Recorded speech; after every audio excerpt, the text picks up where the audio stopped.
développement d'une activité onotouristique. Et la première des vidéos, si on est prêt côté vidéo, c'est la vidéo d'Emmanuel Bod. Son domaine, c'est le domaine de Tour-Campanet. Et on va découvrir ses questionnements.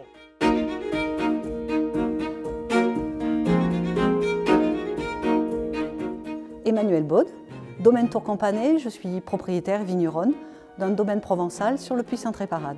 Au domaine Tour-Campanet, nous proposons des activités œnotouristiques, les traditionnelles dégustations de vin, puis des promenades en forêt, les parcours des 5 sens et les gîtes, une petite bastide et un pigeonnier. Dans la création du chapitre œnotouristique, effectivement, la première difficulté que nous avons rencontrée, c'est le dépôt de permis. Le dossier a été refusé 3 fois par la communauté d'Aix-en-Provence, auprès de qui nous déposons les permis, pour plusieurs questions. L'espace boisé classé, la végétalisation et surtout au départ, nous avions des constructions nouvelles pour l'entrepôt et la boutique qui étaient séparées des constructions existantes. C'est pour cela que j'ai dû faire des recherches en droit de l'urbanisme pour comprendre que je ne pouvais présenter qu'une extension plutôt qu'une construction nouvelle. Le no-tourisme, c'est vraiment un métier nouveau pour une vigneronne. Il faut apprendre et s'adresser à des personnes qui nous entourent. Et ces personnes et ces institutions, on les découvre. L'Office de tourisme, Atout France, sont des inconnus pour nous. Nous n'avons pas idée à qui s'adresser.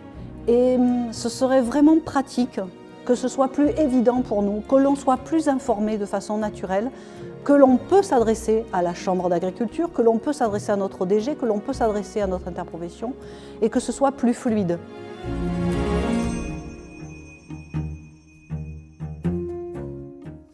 On a entendu plein de choses là, dans la vidéo qu'on vient de découvrir avec Emmanuel Bod. La première chose, par qui on commence? Quel est le point d'entrée quand on a un projet touristique? On va voir qui en priorité? Alors j'ai compris, on n'appelle pas tout de suite la DTTM, c'est peut-être pas forcément la peine, mais qui nous accompagne, qui nous conseille? Peut-être le point d'entrée CCI avec les experts tourisme aussi. Qui on irait voir en premier?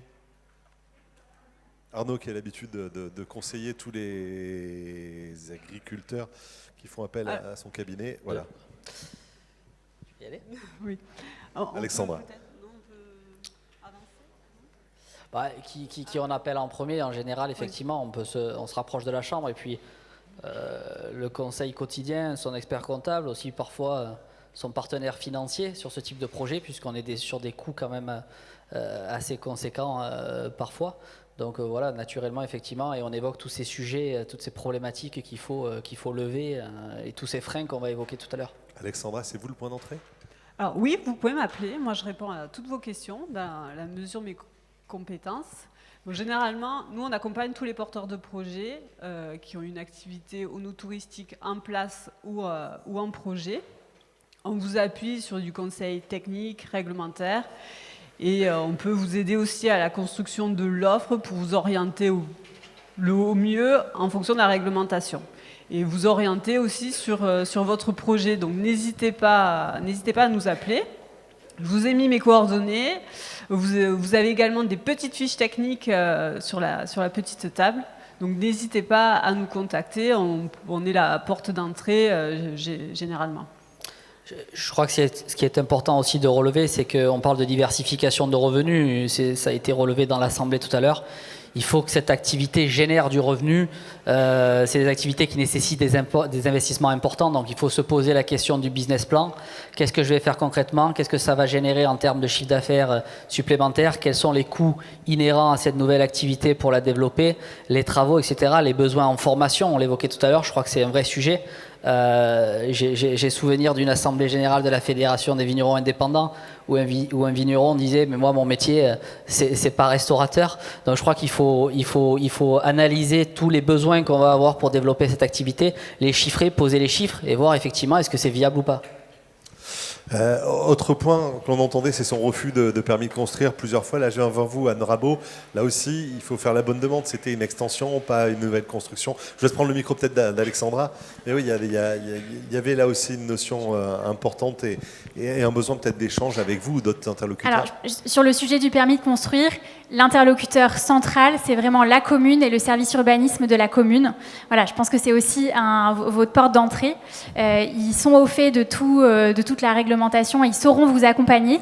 Et nous, souvent, ensuite, on est en échange avec la commune sur les dossiers, puisque la commune, elle instruit d'abord votre dossier, c'est cette première phase d'instruction par la commune, et ensuite, elle sait si ça nécessite ou pas un avis CDPENAF, et si ça nécessite un avis CDPENAF, ça arrive ensuite dans nos services de l'État. Voilà, donc l'entrée par le service urbanisme de la commune pour qu'il vous accompagne, il vous aide à monter le dossier, c'est très important. Est-ce que vous avez des questions, des réactions? Peut-être que vous avez vécu exactement... Qui a éteint la lumière? Vous avez vécu peut-être la même chose, vous aussi, chez vous, dans vos projets, dans vos dossiers, si vous avez des apports, des idées, des pistes pour aller plus vite, pour mieux réussir. Est-ce que vous souhaitez prendre le micro? Merci Sarah pour la lumière. Sans ça, on continue. On a un deuxième témoignage à regarder en vidéo. C'est Claire Canol, et je crois que Claire est avec nous aujourd'hui. Claire Canol, vous êtes avec nous dans la salle aussi, donc vous pourrez, voilà, vous êtes là. Vous pourrez abonder évidemment si vous le souhaitez et échanger. Votre domaine, c'est le domaine Saint-Julien. On va regarder la vidéo pour mieux comprendre ce qui vous est arrivé et on va écouter votre témoignage. Puis on va vous donner un micro aussi pour vous écouter en direct ensuite. Claire Canol, le domaine Saint-Julien.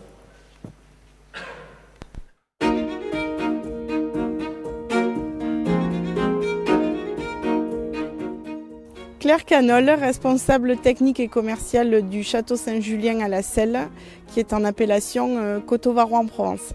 Au Château Saint-Julien, on a une activité œnotouristique d'hébergement. Donc on a eu un gros projet il y a quelques années de faire 5 chambres d'hôtes dans les bâtiments existants qu'on avait. Et on a agrandi le projet en faisant une salle de réception pour tous les événements et mariages, anniversaires, etc. Et les événements pro également. Les problématiques qu'on a pu rencontrer, ça a été au départ du projet dans le dossier de permis de construire, où ça a été un combat, si on peut dire, de 3 ans, puisqu'on a essuyé 3 refus de permis pour un motif un peu étrange, projet trop ambitieux pour qu'il soit à but agricole. Finalement, on a pu rencontrer certains élus qui ont fait un pas vers nous, et nous, on a fait un pas vers eux de ce qu'ils attendaient. Et on a pu, en 2014, avoir un avis favorable sur notre dossier de permis et pouvoir commencer le projet. Donc la deuxième problématique qu'on a pu rencontrer au domaine également, une fois les travaux terminés, c'est des travaux qui ont duré 3 ans. On a une salle qui fait 500 mètres carrés, donc on rentre dans un cahier des charges d'incendie et de sécurité d'une grande surface, et on a dû demander une commission de sécurité pour pouvoir exploiter. Et là, on s'est confronté à 5 ans de démarches, de rendez-vous, de réunions, pour finalement avoir cet avis favorable sur la commission de sécurité. Alors peut-être qu'à l'époque, on aurait aimé avoir un peu plus d'accompagnement et peut-être un peu d'aide dans la construction des dossiers. Alors aujourd'hui, les mentalités ont changé, les personnes aussi. Donc je pense qu'il y a plus d'accompagnement, plus de prise de conscience de la part des élus qui ont peut-être, si on peut dire, la chance d'avoir des agriculteurs qui ont des projets d'œnotourisme, d'agritourisme, et qui permettent de mettre en valeur le département. Et ça permet aussi d'avoir un tourisme différent l'été qui rentre dans nos domaines et qui constate notre métier.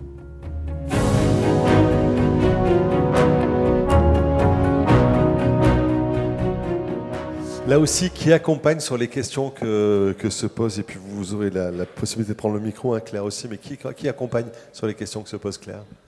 Et puis on verra aussi ce qui peut bloquer, ce qui est vraiment bloquant. C'est les mêmes interlocuteurs qu'on a discuté tout à l'heure, et toujours en premier lieu le service urbanisme de la commune, qui est l'interlocuteur direct. Côté CCI, vous avez un accompagnement là-dessus aussi, sur les experts tourisme de la CCI? Je vous donne le micro. Oui, Inès Gui, Chambre de commerce et d'industrie du Var. Donc moi, je suis le premier point d'entrée des professionnels du tourisme, justement, sur ces questionnements. Après, au niveau recrutement, on a un organisme de formation, Cap Format, qui est présent donc à la Garde, également à Saint-Raphaël et sur Draguignan, pour vous former, donc pour former les étudiants, mais également les professionnels du tourisme sur ces compétences-là. Et ensuite, on a plusieurs experts. Je ne sais pas s'il y a une expertise en particulier à relever. Oui, c'était RH notamment, et Question de RH, question d'accompagnement. Communication, on a aussi un expert en digital pour vous accompagner là-dessus. Et puis, on organise régulièrement des réunions d'information sur tous ces sujets-là. Voilà. Après, je ne sais pas si tu veux rajouter un truc. Alexandra? En fait, généralement, les porteurs de projets, quand ils ont des difficultés, c'est que le projet n'est pas clairement identifié. Et c'est là le problème. Donc, ils ne savent pas trop ce qu'ils veulent, ils ne savent pas trop ce qu'ils veulent faire. Et concrètement, on n'arrivera pas à savoir si c'est une activité qui va être juridiquement agricole ou une activité qui va être commerciale et qui va générer des problèmes ou pas. Souvent, les attentes le porteur de projet ne veut pas non plus nous dire ce qu'il compte faire parce qu'il sait que ça va être une activité commerciale. Donc il n'ose pas trop nous le dire, de peur d'avoir une réponse qui ne lui convient pas. C'est-à-dire qu'on retient la vérité pour... Oui, souvent c'est ça quand même. On retient un peu la vérité pour avoir une réponse qui nous correspond. Et c'est là où ça va être difficile en fait.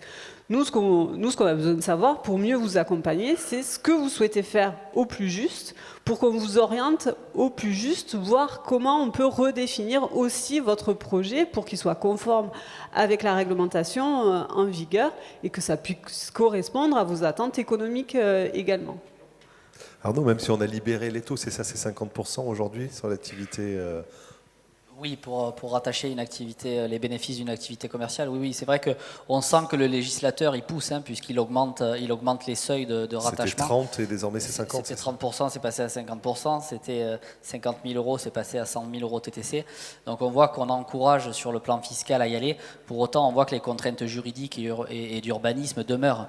Donc si tu veux, David, en fait, on a un 2 poids 2 mesures où on nous incite à y aller, mais sur un plan fiscal, mais pas sur un plan juridique. Donc vous voyez, on est toujours dans un flou administratif où on ne sait pas trop où on se situe. Je parlais tout à l'heure avec un exploitant qui me disait, moi j'exerce en SAS. SAS, une activité agricole en SAS. Voilà. Donc vous voyez, je vous ai dit tout à l'heure que l'activité agricole c'est une activité civile. Pourtant aujourd'hui, il y a de plus en plus d'exploitations agricoles avec une activité de culture de la vigne qui exploitent en SARL ou en SAS, société commerciale. Et ça ne pose aucun problème, c'est une possibilité de le faire. Et effectivement, ça enlève plein de contraintes juridiques, puisque du coup, on peut réaliser aussi bien l'activité de production agricole que l'activité de développement de commerce. Pour autant, en parallèle, on perd tous certains avantages qui ont été évoqués en préambule. Mais on voit que malgré tout, voilà, on a des solutions pour essayer d'optimiser au mieux le projet et développer au mieux le projet que vous voulez initier. Mais comme le disait Alexandra, je pense que ce qui est important au démarrage, c'est de bien cibler le périmètre des actions que vous voulez développer.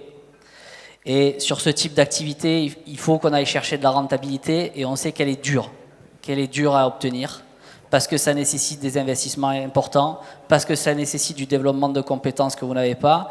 Et pour tous ces sujets-là, on a besoin des partenaires, on a besoin de la Chambre d'agriculture, on a besoin de la Chambre de commerce, on a besoin des partenaires financiers. Moi, je pense par exemple, il y a aussi le réseau VAR Initiative qui gravite un peu autour de la CCI. Pour les jeunes créateurs de moins de 3 ans, vous avez des prêts à taux zéro, remboursables avec des différés, jusqu'à 30 000 ou 50 000 euros. Donc vous voyez, il y a ces dispositifs-là qu'il faut activer justement pour alléger la charge financière que vous allez avoir au démarrage de cette nouvelle activité.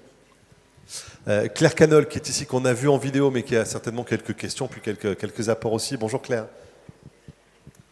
Bonjour à tous, merci de me recevoir et d'être venu à Saint-Julien.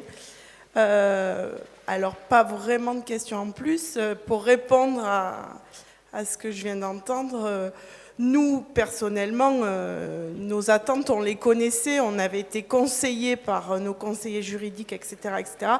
Les sociétés ont été créées, c'était vraiment un problème avec les administrations. Ceci dit, comme je dis dans la vidéo, le projet a maintenant 10 ans, donc certainement que tout a changé et tout a évolué entre-temps. Voilà. Anne Arnaud, bien sûr. Peut-être juste pour poser une question, parce qu'en fait, on voit là dans l'exemple du domaine de Saint-Julien qu'on est sur un projet qui a une certaine ampleur, pas mal plusieurs chambres d'accueil, une grande salle d'événementiel. Moi, j'ai juste peut-être une question en retour, c'est de savoir, du coup, en termes de permis de construire, j'imagine qu'il a dû falloir faire un stécal Le STECAL est venu après. Donc le STECAL, j'en ai pas parlé dans la vidéo, mais le STECAL a pris 4 ans. Et on l'a eu l'année dernière. Donc aujourd'hui, notre activité de vigneron, c'est aussi vendre du vin. C'est aujourd'hui cette activité de no-tourisme qui est un peu en vogue, je dirais, dans notre département. Si on est freiné dans tout ça, quel avenir à la profession, commercialement parlant, hein, j'entends bien. Voilà. Donc oui, aujourd'hui on a le STECAL, il y a eu un changement de zone, nous sommes dans une zone commerciale, enfin une zone touristique, pardon, mais c'est quand même le combat de plusieurs années. Voilà, donc quand on est tenace, on arrive au bout. Et parfois, quand on n'est pas épaulé, quand on n'est pas un groupe familial ou un groupe financier, peu importe, des fois on se décourage un peu et on baisse les bras. Je vais venir juste devant pour votre question, monsieur. Bonjour. Oui, bonjour, Paul Bernard, Château-Materon à Vidauban. Vous nous dites que le premier interlocuteur, c'est la mairie, avec les services de l'urbanisme. Bon, c'est très bien, mais le problème, c'est qu'aujourd'hui, on a des communautés de communes et tout s'alourdit. Et ils ne sont pas forcément toujours d'accord entre les services de la mairie et les services de la communauté de communes. Un exemple, j'ai un projet de gîte. Ça fait 4 ans qu'on travaille dessus. On a l'architecte, tout a été nickel. La mairie, pas de problème. Aujourd'hui, ça fait 2 ans que tout est bloqué à cause d'une borne incendie. Et ça fait 2 ans que la borne incendie, c'est un sujet. Les réseaux d'eau sont abîmés, la mairie est OK pour faire les travaux, et vous avez la communauté de communes qui bloque, parce qu'il n'y a soi-disant pas assez de pression. Alors ils en ont mis une en bas de chez moi, et ils s'aperçoivent après qu'il n'y a pas assez de pression pour que ça soit efficace. Donc il faut en remettre une, et donc voilà, ça fait 2 ans, quoi, je veux dire. Et c'est anodin, enfin, c'est pas des millions d'euros une borne incendie.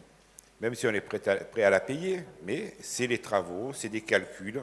Ils sont venus, c'est pas compliqué, en 2 ans, mesurer 4 fois. Voilà. Et ça, c'est un souci, c'est un gros souci.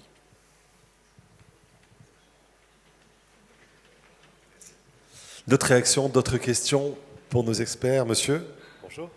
Bonjour à tous, monsieur Rougeau, vigneron à Bandol. Je vous remercie, chers confrères et consoeurs, de m'accueillir parmi vous. Ma question est très simple. J'aimerais comprendre pourquoi il y a autant de contraintes et de freins à la liberté d'entreprendre. Merci.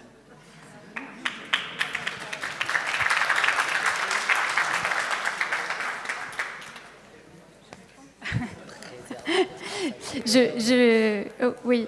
Bon, je pense que le cadre réglementaire, et on va en parler à deux, mais le cadre réglementaire, il est vraiment là pour venir préserver le foncier agricole.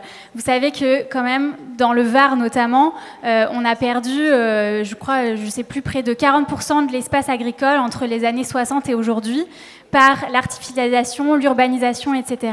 Et donc l'enjeu, c'est bien d'abord et avant tout de préserver les terres agricoles pour produire et voilà, leur laisser leur enjeu de production vivrière. C'est pour ça que la réglementation est très contraignante et que les petits projets qui consomment très peu d'espace ou qui sont vraiment, qui sont clairement dans le prolongement de l'acte de production agricole, ils sont plutôt plus facilement réalisables. Par contre, les projets de plus grande ampleur, effectivement, ils vont nécessiter souvent des outils de type STECAL et changement de destination. Et ce sont des outils beaucoup plus lourds à mettre en place et qui ne peuvent être mis en place que si on justifie vraiment du besoin, du fait que ça va avoir un impact positif sur le territoire, sur l'agriculture, que ça ne va pas mettre en danger l'agriculture. Donc voilà, il y a une espèce d'équilibre à trouver. Et c'est vrai que le risque, à un moment aussi, et c'est ce qu'encadre, c'est le but de cette loi de faire en sorte de protéger le foncier, c'est que si on commence à avoir une activité touristique qui fonctionne très bien, le risque ce serait de délaisser la production agricole et que l'activité touristique prenne vraiment le pas, et puis peut-être un jour de revendre non plus à un agriculteur, mais à quelqu'un qui va faire uniquement l'activité touristique. Donc voilà, je pense qu'il faut vraiment avoir cette idée de préservation du foncier agricole qui explique cette réglementation. Et maintenant, l'enjeu, c'est d'arriver ensemble à trouver les bons points d'équilibre pour autoriser un certain nombre de projets, parce qu'évidemment, on a besoin de nous tourisme, d'agritourisme, mais de l'autoriser au bon endroit, dans des proportions qui sont bonnes, avec une analyse du territoire et du diagnostic du besoin. Oui, alors, bon, bonjour. Juste un mot. Donc Xavier Prudon, le directeur adjoint de la DDTM. Anne a dit beaucoup de choses et en fait j'anticipe un peu sur les sujets qu'on voulait commencer à aborder cet après-midi, mais finalement les échanges vont vite et je voulais remercier à nouveau M. Pastorino et son équipe, le président Pastorino, pour l'organisation de la journée, parce que je pense que ça nous aide tous à ouvrir nos champs de vision et à comprendre aussi la complexité du sujet, mais aussi à regarder ensemble quelles peuvent être les solutions et les manières d'avancer. Donc ça, je voulais le dire. Je voulais dire aussi que, voilà, on cite beaucoup les services de l'État, la DDTM, mais comme chacun l'a compris, en fait, et c'est un peu la difficulté de l'exercice, il y a une galaxie d'acteurs qui interviennent lorsqu'un exploitant souhaite porter un projet agrivoltaïque, et c'est une source évidemment de complexité, mais qui après peut se gérer. Donc moi, je voulais juste m'exprimer effectivement et en lien et en phase avec ce que disait Anne sur comment on voit les choses de la fenêtre de la direction départementale des territoires et de la mer, parce que le service a été cité à plusieurs reprises et à juste titre. Anne l'a rappelé, l'agritourisme, c'est d'abord une opportunité. Ça, on en est parfaitement conscient, c'est important de le dire. C'est une opportunité pour les exploitants, pour les agriculteurs ou viticulteurs aujourd'hui, de diversifier leurs revenus dans un contexte aussi d'incertitude climatique, de marché. C'est aussi une opportunité très forte pour recréer du lien avec le reste de la population, en tout cas celle qui a les moyens d'accéder à de l'agritourisme pour mieux connaître l'activité agricole, mieux comprendre le métier. Et on pense que ce lien, dans le contexte de difficultés agricoles aussi qu'on connaît, ce lien avec le reste de la population, c'est important de le travailler.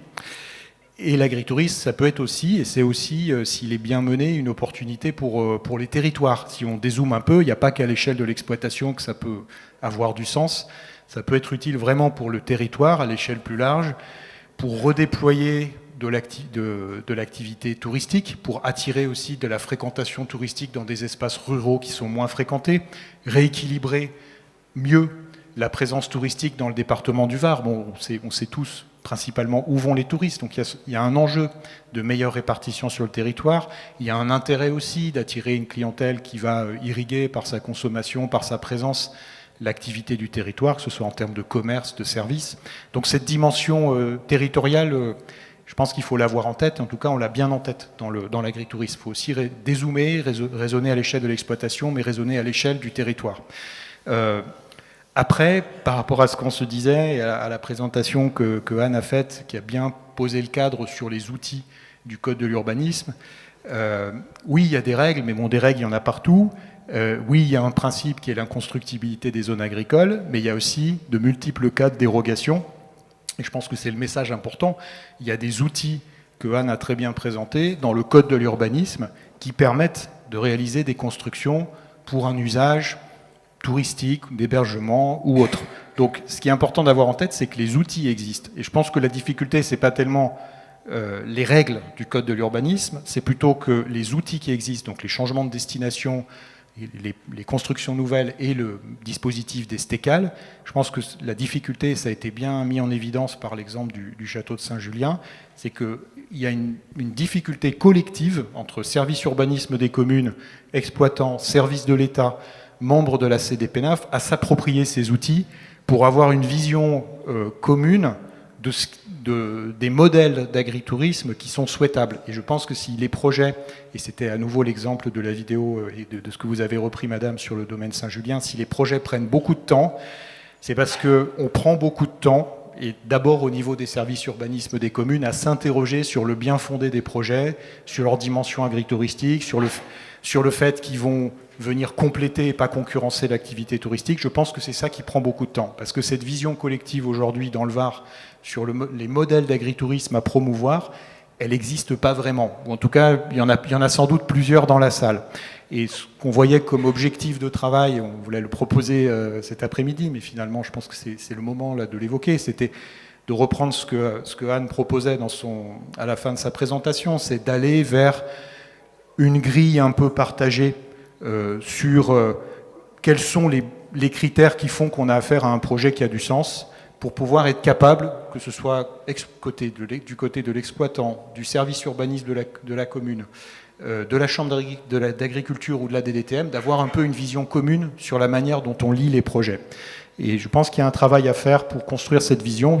Aujourd'hui, on ne l'a pas, mais je pense qu'on doit pouvoir arriver à converger et à donner ce message plus clair aux exploitants sur l'agritourisme vers lequel on veut aller dans le Var, et qui a sans doute plusieurs facettes, et sans doute des facettes différentes selon les territoires, parce que la demande n'est pas la même, les caractéristiques des territoires ne sont pas les mêmes, et il faut sans doute raisonner collectivement aussi, pour pas qu'il y ait de concurrence aussi entre des projets agritouristiques qui seraient juxtaposés. Donc voilà, je suis désolé, je suis un petit peu long, mais c'est des choses qu'on souhaitait aussi partager. Mais c'est important de se connaître mutuellement aussi, et de mieux se connaître, et c'est l'idée de cette rencontre aujourd'hui. Qui avait un micro pour une question? Madame. Oui, bonjour, Nathalie Roubaud, Châtenay-Stuby à Cotignac, et présidente de la Fédération des vignerons indépendants. Je voulais revenir sur la faisabilité des petits projets. C'est-à-dire que vous avez dit c'est plus simple d'avoir des petits projets. Et je pense que c'est pas tout à fait vrai.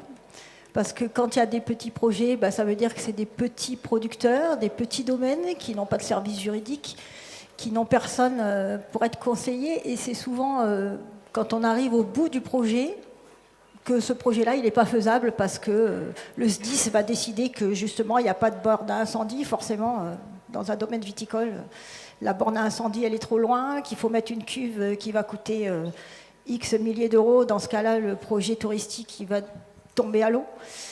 Et voilà, je voulais revenir là-dessus. Pour moi, c'est un gros sujet. C'est-à-dire que les gros projets, c'est peut-être difficile, mais il ne faut pas se dire qu'un petit projet est difficile. Pour un camping à la ferme, il faut des sanitaires.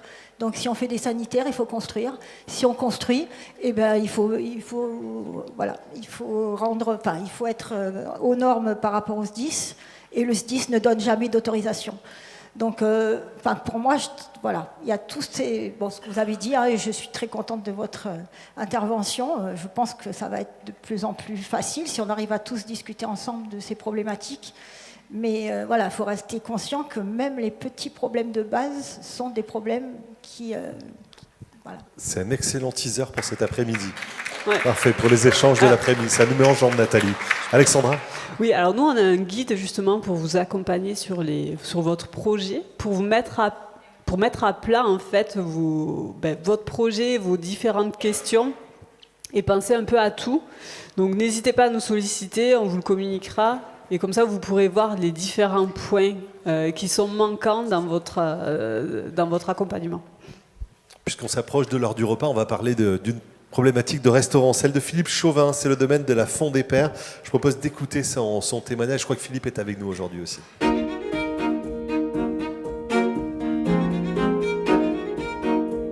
Philippe Chauvin, propriétaire du domaine de la Font des Pères au Bossé. Nous sommes avant tout un domaine viticole et on vinifie depuis 2014 et depuis 2018 sont venus s'ajouter la restauration, 2020 l'hébergement et maintenant l'offre début 2025 sera complète avec à peu près 22 chambres, le spa et une capacité de ferme-auberge beaucoup plus importante maintenant que nous avons couvert les terrasses. Nous y sommes arrivés, mais il faut être très patient. Les permis de construire, c'est long.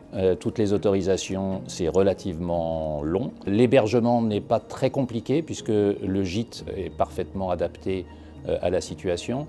Par contre, la restauration, forcément, il fallait en passer par la ferme-auberge qui demande des gros investissements pour pouvoir assurer les 50% de produits issus du domaine dans l'offre de restauration.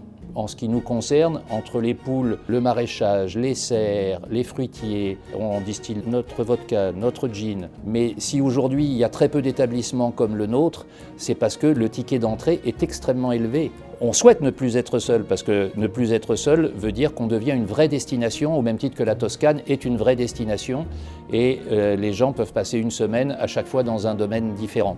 La conclusion dans mon cas, c'est que le no-tourisme est absolument essentiel. Il représente 80% de mes débouchés.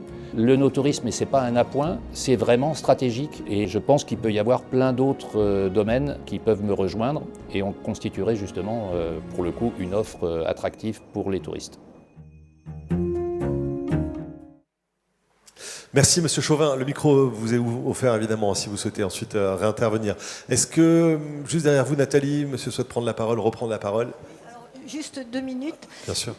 Sans trop déflorer l'après-midi, hein, parce qu'on ouais, vous avez une large part d'intervention. On va garder les choses pour cet après-midi, on ne va pas tout dire ce matin. Je voulais revenir aussi, de nouveau Nicolas du Château Montane, je voulais revenir tout à l'heure, on parlait de protection des agriculteurs. Il faut savoir quand même qu'on est une profession qui a beaucoup de mal, qui souffre.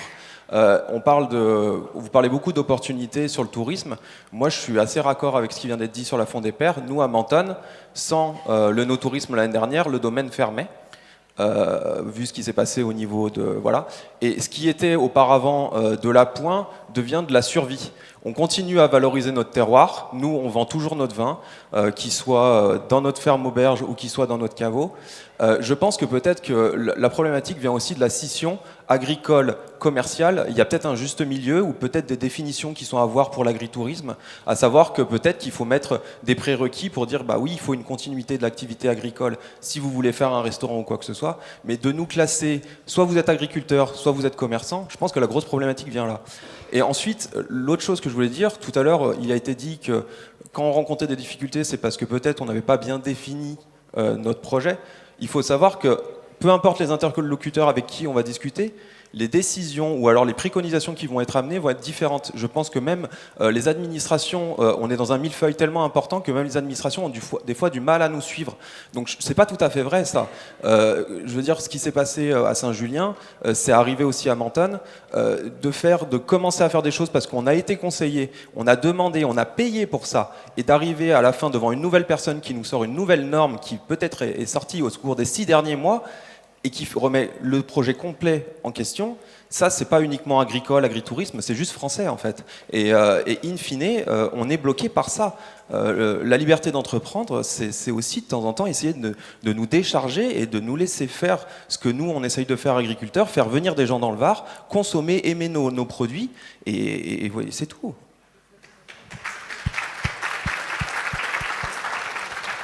Arnaud, sur l'incidence fiscale qui fait évidemment... Nathalie, pardon, allez-y. Juste, ouais. je vais juste poser une question pour cet après-midi. Je ne vais pas dire tout ce que je vais dire cet après-midi, mais simplement, où commence la continuité de l'activité agricole? Enfin, tout ce qu'on fait nous fait vendre du vin. Enfin, tout ce qu'on développe sur nos... Enfin, tout fait vendre du vin. Vous avez une salle de mariage, si vous recevez 100 personnes pour un mariage, ils vont tous boire votre vin. On va pas beaucoup, beaucoup. Donc forcément, c'est la continuité. Et beaucoup. Donc, parce qu'il est bon. Bah, bon, enfin ça, voilà. Mais non, mais je veux dire par là, c'est là où la loi française est bizarre, c'est que la continuité de l'activité agricole, elle s'arrête où? Donc on en parlera cet après-midi. Super teaser, on va vous embaucher pour la promo des événements, pour ce qui vient après. Ouais, c'est une des thématiques qu'on abordera effectivement cet après-midi. Bien sûr, Anne. Peut-être juste pour donner un premier élément de réponse, c'est vrai qu'aujourd'hui, la notion de jusqu'où va l'activité agricole, elle se pose. Et aujourd'hui, c'est vrai que la jurisprudence, parce qu'il y a des jugements devant le tribunal administratif, aujourd'hui, c'est un peu la jurisprudence qui cadre la règle. Et aujourd'hui, enfin, voilà, on dit les choses clairement. Aujourd'hui, pour l'instant, la jurisprudence a plutôt tendance à dire que les salles d'événementiel de type mariage, etc., c'est pas du prolongement de l'activité agricole. Et je pense qu'on peut tous comprendre. Alors, c'est toujours une question de proportion et de juste milieu, mais un énorme complexe viticole qui aurait 50 chambres, un énorme restaurant, voilà, on voit bien qu'on bascule plus du côté tourisme que agritourisme.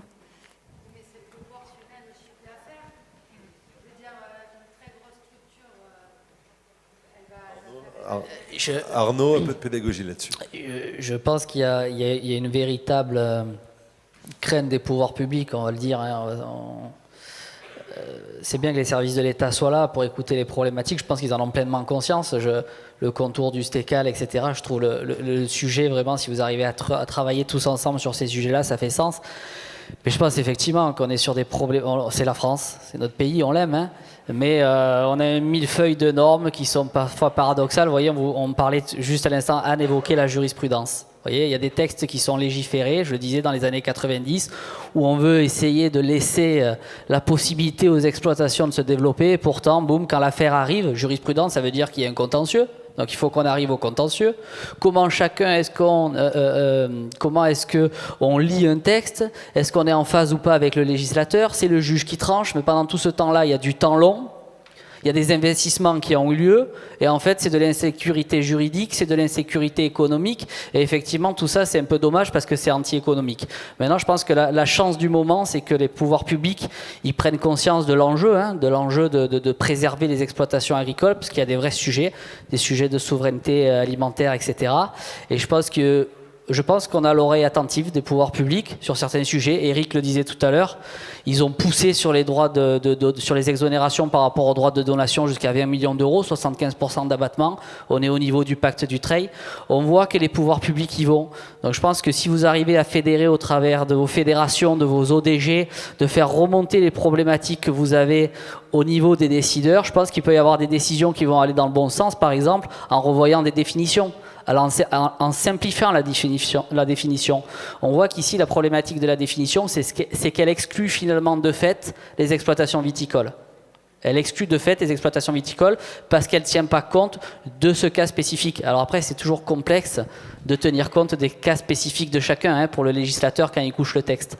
Mais voilà, je pense que tous ensemble, on devrait pouvoir arriver à faire évoluer les choses. D'autres questions, d'autres réactions? Vous avez des micros, madame? Je ne sais pas où vous voulez le micro. Sarah, c'est Sarah qui le gère. Madame, on a avec un micro vers vous. Bonjour.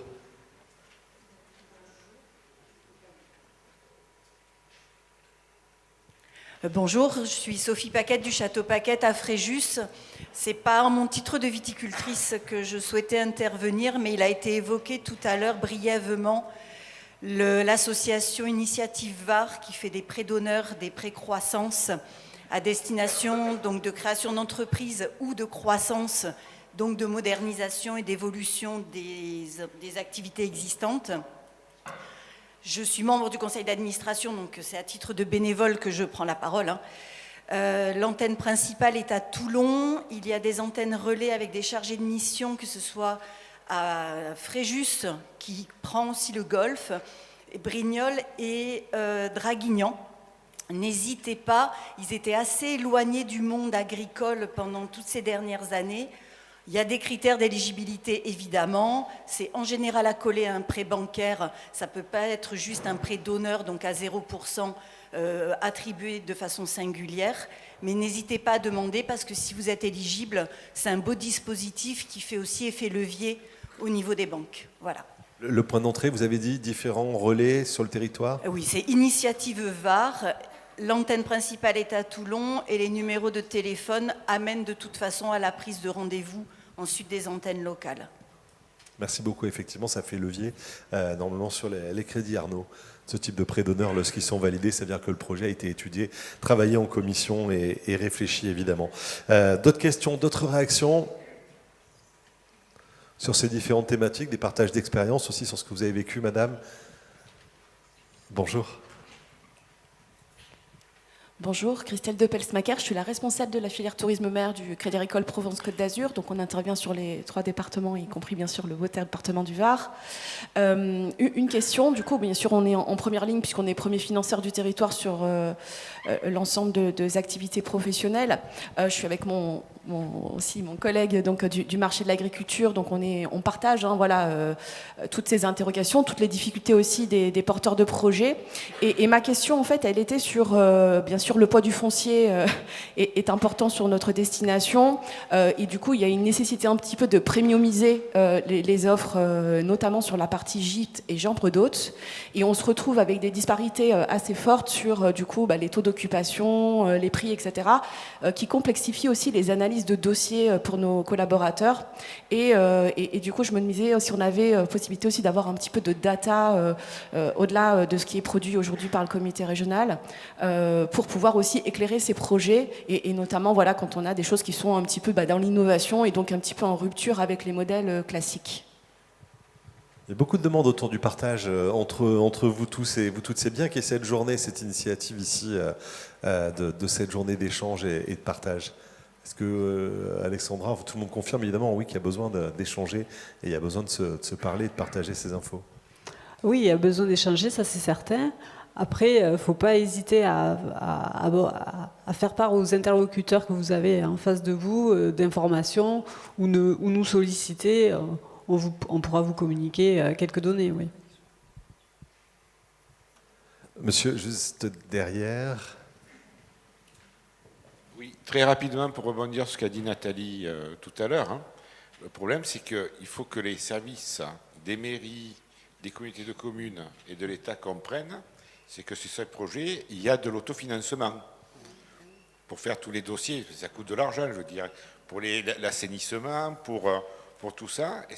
Et si le projet n'aboutit pas ou dure un certain nombre d'années, il y a des personnes qui ont des projets qui risquent de se retrouver en difficulté. D'où la rapidité de la réponse. C'est vrai qu'il y a les mairies avant, les communautés de communes, c'est eux qu'il faut bouger en priorité. Paul, je pense que l'enjeu, c'est de clarifier en fait les définitions. Je rebondis sur ce que tu disais tout à l'heure. Moi, j'ai un cas pratique où on a un exploitant agricole qui demande un permis pour construire une cave de vinification. Donc, on ne parle même pas de projet touristique. On a sa commune, ou en tout cas l'acteur qui donne son accord ou pas, qui refuse le permis au motif que l'exploitant ne cotise pas à la MSA en tant que chef d'exploitation. Parce que dans les critères d'éligibilité, stabiloté, il faut qu'il cotise à la TEXA, à MEXA. Pourtant, cette problématique, je ne la rencontre pas dans d'autres communes. Alors, on contourne le problème, on transforme la SAS en SARL, on cotise à la MSA, et 4 mois après, on a le permis.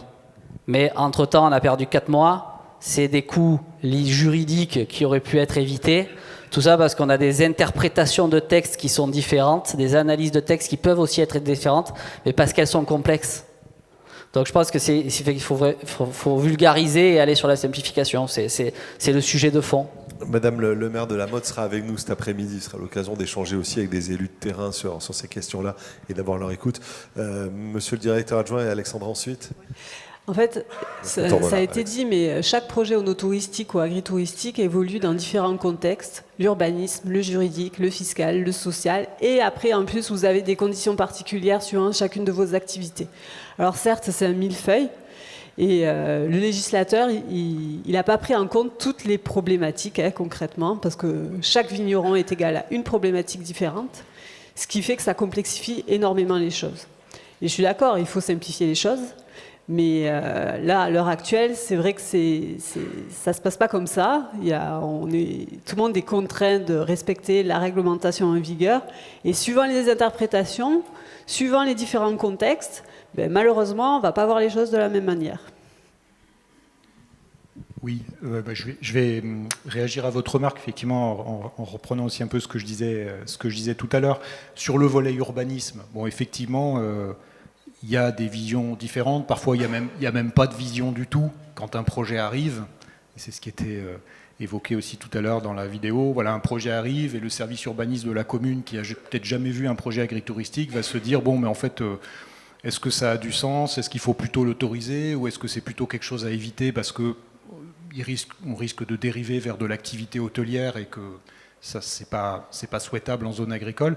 Donc je pense que oui, parfois il n'y a pas de vision. Donc ça prend du temps, la vision prend du temps à être construite par le service urbaniste de la commune, et après vous avez effectivement bien pointé ce qui était amélioré. Après, la CDPENAF n'a pas forcément la même lecture que la commune, et les services de l'État derrière, qui contrôlent le permis, ou l'évolution du plan local d'urbanisme, n'ont pas forcément la même lecture. Donc il y a un besoin d'aligner ces visions. C'est pour ça que je me permets de réinsister sur ce que j'évoquais tout à l'heure. C'est, je pense, l'intérêt d'avoir quand même quelques repères collectifs partagés, chambre d'agriculture, structure professionnelle agricole, services urbanistes des communes, services de l'État, sur en gros les formules ou les modèles d'agritourisme qui sont possibles, sous réserve bien sûr que la connaissance des besoins en offre touristique sur le territoire confirme qu'il y a de la place pour une offre. Donc c'était aussi, je pense, la remarque que faisait le Crédit Agricole. Je pense que de pouvoir travailler peut-être dans les suites de cette journée sur quelques grandes lignes sur est-ce que pour une exploitation viticole de 15-20 hectares, les chambres d'hôtes, c'est quelque chose qui est plutôt automatique. Est-ce qu'on le fait uniquement en changement de destination ou est-ce qu'on peut l'autoriser aussi en construction dans le cadre d'un STECAL? Se donner un peu ce genre de repères collectifs Même chose, il y a aussi des questions sur les très grands domaines, on en a dans le Var, hein, ça fait partie de la réalité. Voilà, est-ce qu'un domaine de 150 hectares qui veut faire 50 chambres d'hôtel et une salle de réception de 1000 m², voilà, est-ce que c'est plutôt possible, plutôt pas possible, ou quelles sont les questions à regarder pour voir si le projet a plutôt du sens ou pas. Donc, je pense qu'arriver à avoir cette vision partagée, et peut-être que pour un prochain séminaire, ça serait intéressant d'inviter plus largement les services urbanisme des communes, je pense que ça peut nous aider à gagner du temps et à pouvoir dire aussi plutôt, non, là le projet ça va vraiment pas être possible parce qu'on est trop dans le tourisme et la dimension, le lien avec l'activité agricole on le voit pas, donc ça permet déjà de savoir qu'il faut plus aller dans cette direction, et à l'inverse ça peut permettre aux exploitants de savoir quels sont les modèles qui font consensus. Voilà. Et aujourd'hui, c'est pas écrit, c'est pas dit, c'est pas partagé. Je pense qu'il y a vraiment ce besoin-là, et les interventions que j'entends nous confortent plutôt dans cette lecture. Merci Xavier Prudent, merci beaucoup de vos apports. Nathalie ? Oui, je voulais juste, alors ça n'a rien à voir avec la réglementation, mais je voulais juste dire que l'agritourisme, forcément, c'est du tourisme. Et que la première chose, c'est peut-être d'aller voir sa mairie, mais c'est aussi d'aller voir les offices de tourisme, de s'adresser à Var Tourisme pour voir si le projet il rentre dans une cohérence territoriale, s'il y a un potentiel de développement, parce que si on fait un projet et qu'on vous dit à l'office, non, ça je ne pourrais pas le vendre, je ne pourrais pas le mettre sur mon site internet, voilà, il faut aussi rentrer et se dire que l'agritourisme, c'est du tourisme, et sur le département, voilà, on a beaucoup d'offices de tourisme, on a le Var Tourisme qui est là pour nous aider, et je pense que ça fait aussi partie des premières démarches à effectuer. Juste, oui, pour rebondir, ça c'est très important, avant de lancer votre projet touristique, faites un diagnostic de territoire, effectivement, parce que ça c'est essentiel. Si derrière vous n'arriverez pas à le commercialiser, c'est mort pour vous, hein. Vous aurez beau mettre tous les moyens humains et financiers derrière, il faut déjà s'assurer qu'il y ait une demande derrière votre projet touristique. Donc pensez bien à votre diagnostic de territoire. Oui. On va faire afficher une dernière slide, je ne sais pas qui est à la télécommande, peut-être Arnaud, la dernière slide qui est la synthèse de tout ce qu'on s'est dit et tout ce qu'on a entendu, sachant que cet après-midi, puisque vous en parliez, Var Tourisme sera avec nous, on aura des élus, on aura encore différents panels et des experts pour échanger, mais voilà, la synthèse des freins, elle est ici affichée, réglementaires, fiscaux et urbanistiques, ce sont les questions qu'on a abordées ce matin et qui vont nous donner du travail pour cet après-midi. Je vous propose qu'on en reste là, sauf si vous avez quelque chose à rajouter, Xavier, Anne, Alexandra ou Arnaud, pour refermer cette matinée. On passe à la pause déjeuner, on échange évidemment. Anaïs, pardon. Oui, pardon, j'avais pas vu que quelqu'un ait pris le micro. Claire, excusez-moi, allez-y. Juste un dernier, pour rebondir sur ce qu'a dit Nathalie. Nous, par exemple, je parle pour moi personnellement, on est sur un bassin Brignolet qui, excusez-moi du terme, mais qui est quand même un peu sinistré au niveau hébergement et tourisme. On a un office du tourisme Provence-Verdon qui est ultra performante. Et quand on voit qu'on a un projet pour proposer de l'hébergement et une activité touristique, et que notre projet repose dans les mains d'une seule personne, c'est-à-dire le maire de notre commune, en première porte, je trouve que c'est dommage. Parce que quand on a affaire à une personne qui entreprend, les projets vont peut-être un peu plus vite. Voilà, c'est tout ce que je voulais dire. Je trouve ça dommage parce qu'aujourd'hui, on est tous là dans une idée de partage et de faire avancer les choses. Et les services de l'État aussi sont certainement là pour faire avancer les choses. Et qu'on soit bloqué en municipalité comme ça, c'est dommage. Voilà. Ce sont vraiment les thématiques qu'on va aborder cet après-midi, Claire. Vous tombez exactement bien sur toutes ces thématiques. On vous propose maintenant de faire la pause. Le déjeuner va être servi dans cette même salle, sous la forme d'un buffet. Et on se retrouve, Sarah, à 13h. On reprend à 13h ici nos travaux pour pouvoir dérouler tout le programme de l'après-midi.